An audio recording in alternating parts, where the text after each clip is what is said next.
आज की इस चर्चा में हम झारखंड के एक बहुत ही खास आदिवासी समुदाय माल पहाड़िया जनजाति की दुनिया में चलेंगे। ये कौन हैं, इनका रहन सहन कैसा है और आज के दौर में इनके सामने क्या चुनौतियां हैं। चलिए मिलकर इन सब सवालों के जवाब ढूंढते हैं। हम अपनी चर्चा को 6 हिस्सों में बांटेंगे। पहले समझेंगे कि इन्हें असुरक्षित समुदाय क्यों कहा जाता है।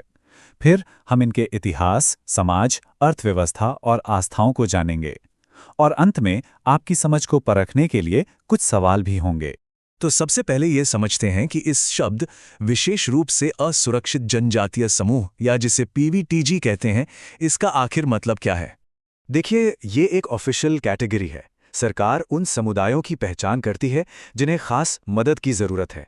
मतलब ऐसे समूह जिनकी आबादी या तो घट रही है या बढ़ नहीं रही, लिटरेसी रेट यानी साक्षरता बहुत ही कम है और अर्थव्यवस्था आज भी सिर्फ गुजारे लायक है।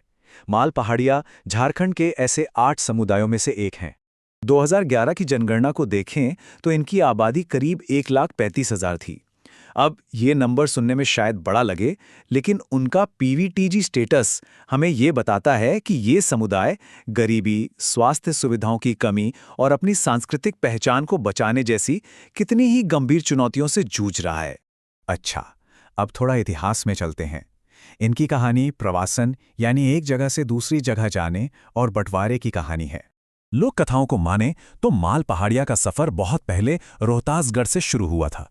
वहां से ये लोग छोटा नागपुर के पठार की तरफ आए और फिर आगे चलकर एक हिस्सा राजमहल की पहाड़ियों में बस गया और यहीं से उन्हें माल पहाड़िया के तौर पर अपनी एक अलग पहचान मिली। और एक दिलचस्प बात यह है कि माल पहाड़िया समुदाय भी अंदर से 2 ग्रुप्स में बटा है। एक है माल पहाड़िया और दूसरे हैं कुमार बाग पहाड़िया।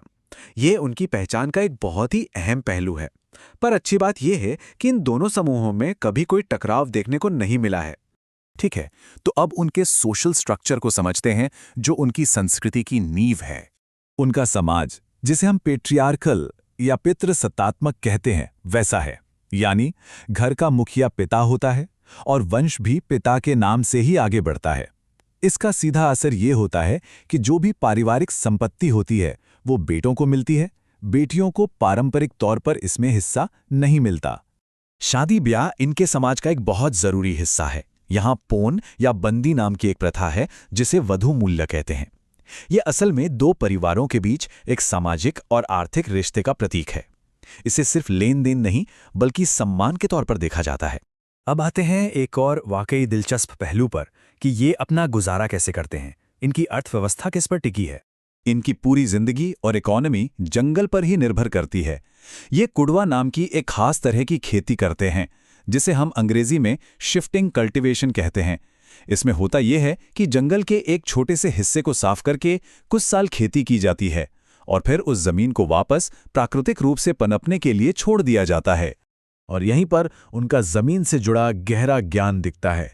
ये लोग जमीन को उसकी उपजाऊ शक्ति के हिसाब से 2 हिस्सों में बांटते हैं। एक है सेम भूमि जो सबसे ज्यादा फर्टाइल होती है और दूसरी है टिकुर भूमि जो कम उपजाऊ होती है और जिस पर दालें वगैरह उगाई जाती हैं। तो कुल मिलाकर हम ये देखते हैं कि इनकी जो अर्थव्यवस्था है वो पूरी तरह से प्रकृति के साथ जुड़ी हुई है। खेती तो है ही, साथ में जंगल से लकड़ी पत्ते लाना, शिकार करना और बांस से टोकरियां और चटाइयां बनाना, ये सब इनके रोजमर्रा के काम है। पूरी तरह से एक आत्मनिर्भर जीवन शैली। चलिए अब बात करते हैं इनकी शासन व्यवस्था और इनके धार्मिक विश्वासों की। इस टेबल में एक नज़र में इनके कल्चर के कुछ खास पॉइंट्स देख सकते हैं। इनकी भाषा माल्टो है जो द्रविडियन लैंग्वेज फैमिली से आती है। इनके मुख्य देवता धरती गोसाई हैं। गांव का जो मुखिया होता है उसे माझी कहते हैं और कर्मा फागु इनके सबसे जरूरी त्योहार हैं। आज भी इनके गांव में इनका अपना पारंपरिक पंचायत सिस्टम जिंदा है। गांव का हेड होता है मांझी और फिर कई गांवों को मिलाकर जो हेड होता है उसे सरदार कहते हैं। गांव के छोटे मोटे झगड़े यही लोग सुलझाते हैं और इनका जो भी फैसला होता है वो पूरा समुदाय मानता है। ये इनका अपना एक तरह का न्याय का सिस्टम है। तो चलिए अब तक जो भी हमने जाना समझा है उसे कुछ सवालों के जरिए परखने का समय आ गया है। स्क्रीन पर ये 5 सवाल हैं। इन्हें ध्यान से पढ़िए और अपने जवाब नीचे कमेंट सेक्शन में जरूर लिखिए। देखते हैं कितने जवाब सही आते हैं। और अंत में एक बहुत बड़ा सवाल हमारे सामने खड़ा होता है कि आज के इस बदलते दौर में जब आधुनिकता और विकास की रफ्तार इतनी तेज है, तो माल पहाड़िया जैसे समुदाय अपनी इस अनोखी सांस्कृतिक विरासत को आखिर कैसे बचा सकते हैं? ये चुनौती सिर्फ इनकी ही नहीं, बल्कि दुनिया भर में अनगिनत स्वदेशी समुदायों की है। इस पर सोचिएगा जरूर।